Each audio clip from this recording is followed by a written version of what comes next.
Because I knew in the end, people will get fed up and all these young feel nothing is ever happening. So of course they're going to get frustrated. Just moments ago, King Charles broke a silence he has maintained for decades, not with confrontation, not with denial, but with a statement so measured that its significance lies between the lines.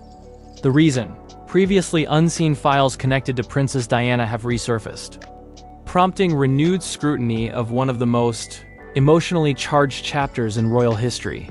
The palace did not call the files explosive. It did not challenge their existence. Instead, it acknowledged them, a choice that immediately raised questions across Britain and beyond. Why now? Why respond at all, after so many years of restraint? And what exactly compelled the king to speak when silence has long been his shield? Princess Diana remains more than a historical figure. She is memory, emotion, and unresolved grief woven into the public consciousness. Any revelation tied to her life carries weight far beyond paper and ink. These newly uncovered documents, though described only in careful terms, have reopened conversations the monarchy has spent decades trying to move beyond. King Charles' response was not defensive. It was reflective. Palace observers noted a tone of responsibility rather than reaction, suggesting this was not about correcting the past, but about containing its impact on the present. The words chosen were deliberate, restrained, and unmistakably shaped by hard-earned lessons. What do these secret files truly represent? Why has the palace chosen acknowledgement over dismissal?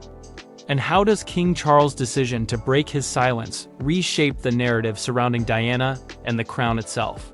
Tonight, we examine what lies beneath the resurfaced documents, the king's carefully crafted response, and the legacy that still refuses to rest. The resurfacing of previously unseen files connected to Princess Diana did not arrive with spectacle. There was no dramatic leak announcement, no theatrical reveal. Instead, the documents emerged quietly, referenced cautiously, acknowledged sparingly. Yet their impact was immediate. Anything associated with Diana carries a gravity that time has never diluted. And the palace knows this better than anyone. For years, the monarchy has treated Diana's legacy with careful distance. Not erasure, but containment. Her memory has been honored publicly, yet tightly managed institutionally. This balance has been essential to preserving stability while respecting public emotion. The appearance of new material, however restrained in description, disrupts that balance by reopening questions long considered. Settled. What makes these files significant is not necessarily their content, which remains described only in broad, non-specific terms, but their existence. The implication that aspects of Diana's life experiences or treatment were documented and then remained out of public view naturally fuels renewed scrutiny. Not because the documents promise scandal, but because they represent unfinished history. The palace's decision to acknowledge the files rather than dismiss them is crucial. Historically, silence has been the monarchy's preferred defense against speculation. In this instance, silence carried greater risk than response. By confirming awareness, the palace signaled control, not over the narrative itself, but over its handling.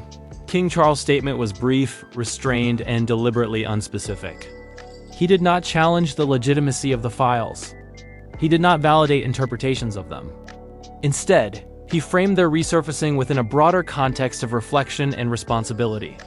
This choice reflects lessons learned through decades of public reaction to perceived avoidance. Diana's place in public memory is unique. She is remembered not just as a princess, but as an emotional figure, one whose vulnerability was visible and whose struggles felt relatable. Any suggestion that aspects of her experience remained unexamined invites renewed empathy and, inevitably, renewed criticism of the institution she was once part of. This is why timing matters. The monarchy today exists in a vastly different media environment.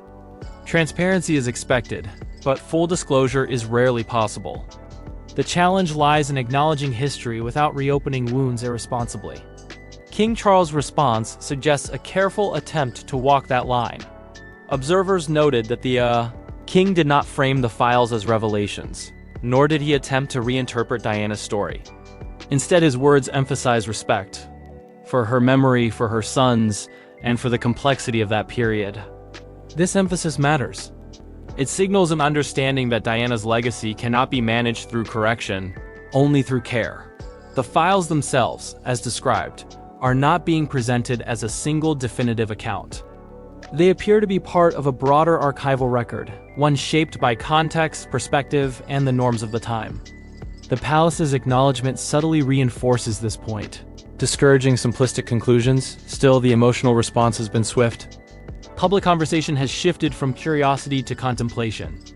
People are not asking what the files reveal as much as why they remained unseen. That distinction reflects a deeper issue: trust.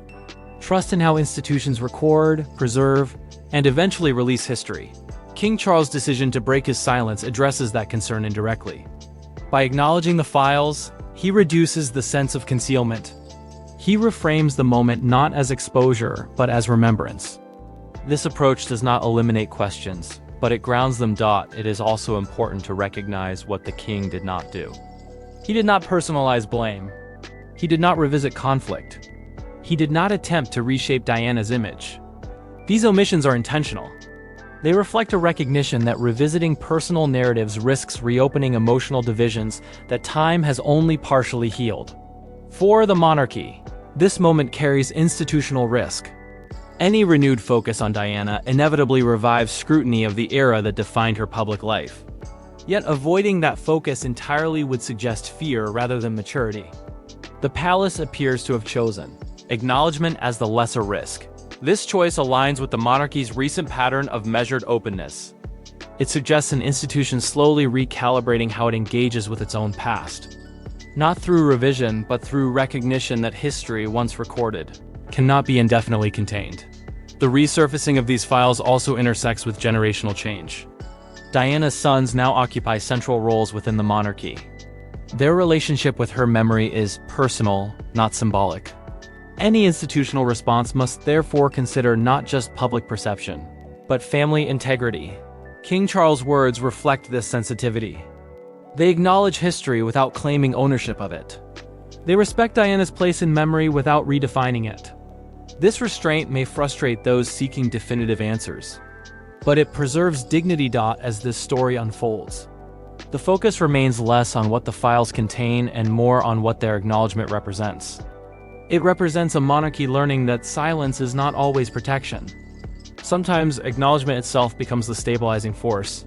This moment is not about reopening the past, but about how the present chooses to hold it.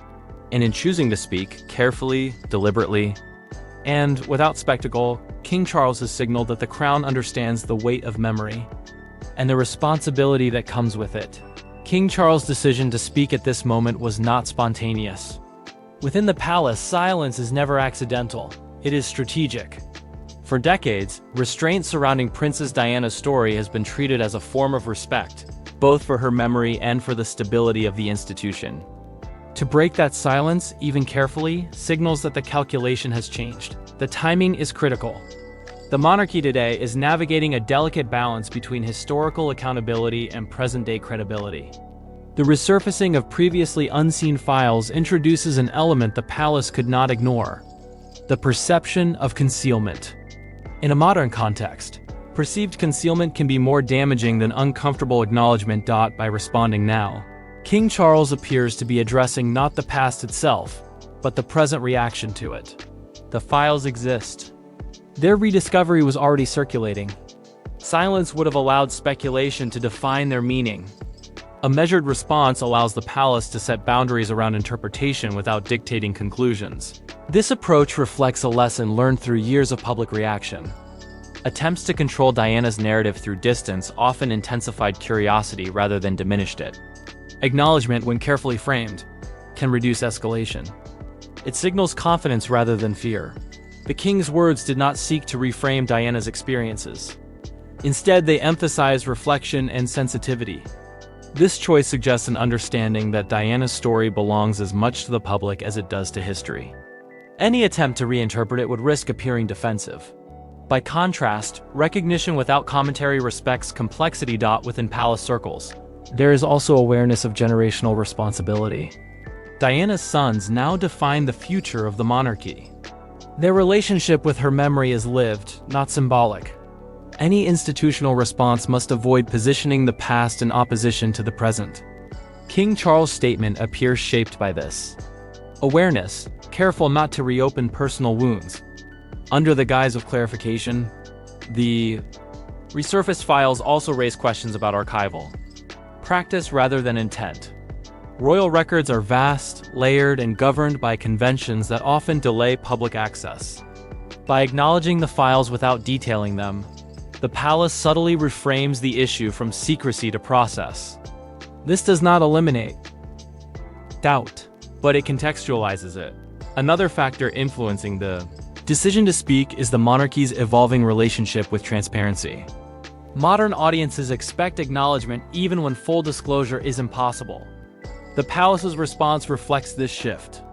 It offers confirmation without exposition, signaling openness within limits. Critically, the king did not speak alone. The palace's coordination ensured that the message remained institutional rather than personal. This distinction matters. It reinforces that the response is about stewardship of memory, not defense of reputation. Public reaction to the king's statement has reflected this nuance. Rather than provoking outrage, it has encouraged discussion. People are asking how history is preserved, who controls access to it, and when acknowledgement becomes necessary. These questions are broader than Diana herself. They touch the monarchy's relationship with its own record. The palace seems prepared for this conversation. By breaking silence in a controlled way, it has chosen engagement over avoidance. This does not resolve all uncertainty, but it prevents escalation driven by absence of response. There is also an emotional undercurrent to the king's decision. Diana's memory remains deeply intertwined with public feeling. Ignoring the resurfacing of files would have appeared dismissive, regardless of intent. Speaking, even briefly, honors the emotional reality surrounding her legacy. Importantly, the king's response avoids assigning meaning to the files themselves. This restraint preserves space for historians, archivists, and context rather than immediate judgment. It signals that history unfolds through examination, not reaction. This approach reflects maturity, an understanding that the monarchy's role is not to resolve every question, but to facilitate responsible remembrance. By acknowledging the files and emphasizing respect, the palace places itself as custodian rather than arbiter. The silence was broken, not because the past demanded defense, but because the present demanded acknowledgement. This distinction defines the moment. It suggests a monarchy less concerned with closing narratives and more focused on preventing distortion. As the story continues, attention will likely shift from the files themselves to how institutions handle sensitive history. The palace's response sets a precedent. Acknowledgement can coexist with restraint. This moment does not rewrite Diana's story. It reframes how the monarchy relates to it. Not as something to be avoided, but as something to be held carefully, with awareness of its power. By choosing to speak now, King Charles has demonstrated that silence is no longer the only language of respect. Sometimes, recognition itself becomes the act of responsibility. The resurfacing of files connected to Princess Diana has triggered something deeper than curiosity. It has reopened a collective emotional space that never truly closed. For many, Diana is not a figure of the past. She is a presence that continues to shape how the monarchy is judged, trusted, and understood. Any development linked to her life inevitably stirs unfinished grief. Public reaction to King Charles breaking his silence has reflected this complexity. There is no singular response, only layers of emotion. Some express relief that the palace acknowledged the files at all. Others feel a familiar unease, shaped by the belief that Diana's experiences were never fully confronted during her lifetime. These reactions are not driven by new information, but by memory. Diana's legacy exists outside institutional control. It lives in photographs, interviews, and moments of vulnerability that resonated with millions. She became a mirror through which people saw their own struggles reflected. That emotional connection has endured long after formal narratives moved on. This is why the resurfaced files feel significant even without specific details. They represent the possibility that parts of Diana's story remain formally unexamined. For a public that has long felt protective of her memory, that possibility carries weight. King Charles' response acknowledges this sensitivity without attempting to resolve it. He did not seek closure on Diana's story because closure was never his to grant. Instead, his statement recognizes that her legacy exists independently of official record. This recognition marks a subtle but important shift. The monarchy has often struggled with how to coexist with Diana's memory. Attempts to contain it have historically backfired, reinforcing the perception of emotional distance. In contrast, acknowledgement allows space for public feeling without confrontation. This moment also highlights how Diana continues to influence perceptions of transparency. She became emblematic of what happens when personal experience and institutional expectation collide. The resurfacing of files revives that tension, reminding the public of a time when silence was interpreted as indifference. Yet the palace's current approach suggests learning. By addressing the issue early and without defensiveness, it avoids repeating patterns that once deepened division. The tone is neither apologetic nor dismissive, it is measured. For younger generations, Diana's story functions as inherited memory. They did not witness events directly, but they absorbed their emotional imprint through media and family conversation. This means her legacy continues to evolve, shaped by reinterpretation rather than resolution. The resurfaced files enter this evolving memory landscape. They do not rewrite history, but they add texture to it. They invite reflection rather than judgment provided. They are handled with care. This is where pressure on the modern monarchy intensifies. The institution must balance respect for the past with the expectations of the present. Silence once served as protection. Today, it can appear as avoidance.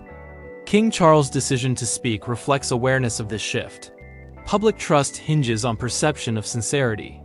The palace's acknowledgement suggests it understands that trust is built through engagement, not denial. Even limited acknowledgement signals willingness to face complexity. There is also a broader cultural context. Societies are increasingly re-examining how histories are preserved and who controls access to them. The resurfacing of Diana-related files intersects with this trend. People are asking not just what happened, but how history is curated. By addressing the files without dramatization, the palace positions itself as a steward rather than a gatekeeper. This distinction matters. Stewardship implies responsibility to preserve and contextualize, not to suppress. Diana's enduring influence ensures that any institutional response will be scrutinized emotionally as much as factually. The palace appears to accept this reality. It is no longer attempting to neutralize her memory, but to coexist with it. This coexistence is delicate. Diana's legacy challenges the monarchy to reconcile formality with humanity. Her story exposed the cost of emotional distance. The resurfaced files revive that lesson. King Charles' response suggests an understanding that leadership now requires emotional intelligence alongside protocol. The monarchy cannot rely solely on tradition to command respect.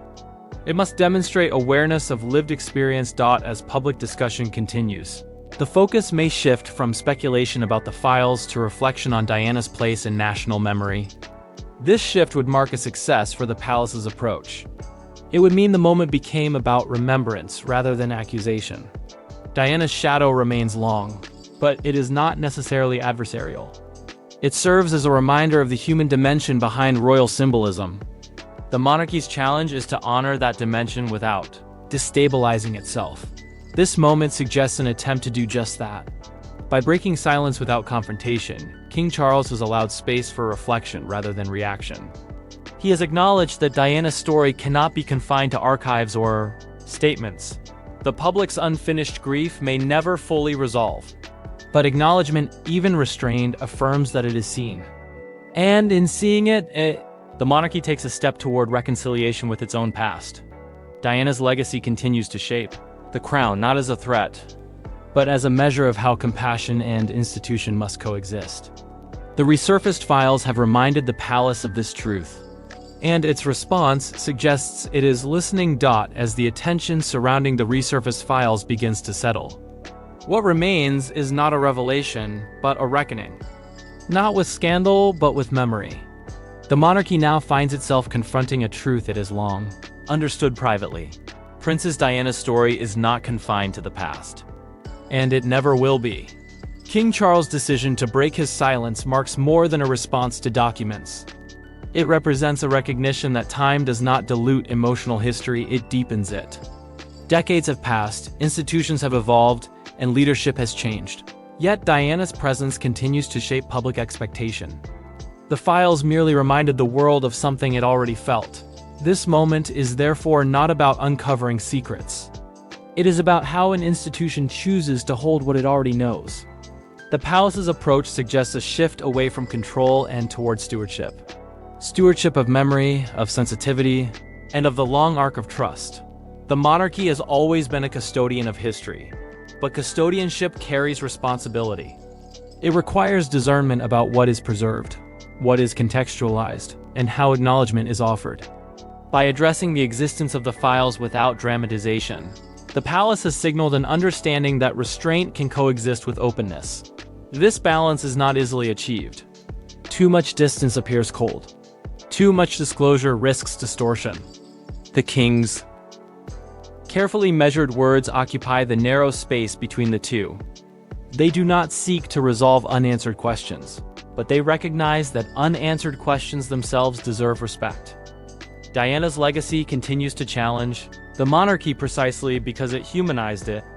She revealed the emotional cost of rigid structures and exposed the gap between image and experience. That legacy has never been neutralized by time. It has only matured, shaping how the public evaluates sincerity, empathy. It has only matured, shaping how the public evaluates sincerity. Empathy, and accountability. The resurfaced files reintroduce that challenge in a modern context. Today's audiences are less interested in blame and more interested in process. How are histories recorded? Who decides when they are acknowledged? And how does an institution honor complexity without reopening harm? The palace's response suggests it is engaging with these questions more directly than before. Acknowledgement replaces avoidance. Context replaces correction. This approach does not erase past criticism, but it demonstrates learning. King Charles' role in this moment is particularly significant. He stands at the intersection of past and future, shaped by the era Diana lived in, yet responsible for leading an institution defined by modern expectation. His response reflects an awareness that leadership today requires emotional literacy, alongside constitutional duty. This does not mean the monarchy is abandoning tradition. Rather, it is refining how tradition is expressed. Ritual remains, but rigidity softens. Silence remains an option, but not the only one. The crown is experimenting with a more responsive form of dignity. Public reaction to this shift may evolve over time. Some will remain skeptical, others reassured. But the act of acknowledgement itself alters the dynamic.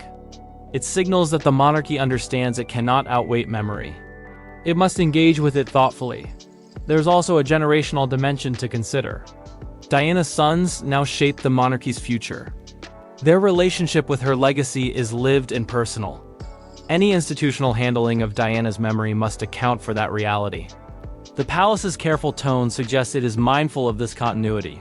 This moment may ultimately be remembered not for the files themselves, but for how they were handled. As a test of whether the monarchy can engage with its most emotionally charged history without defensiveness.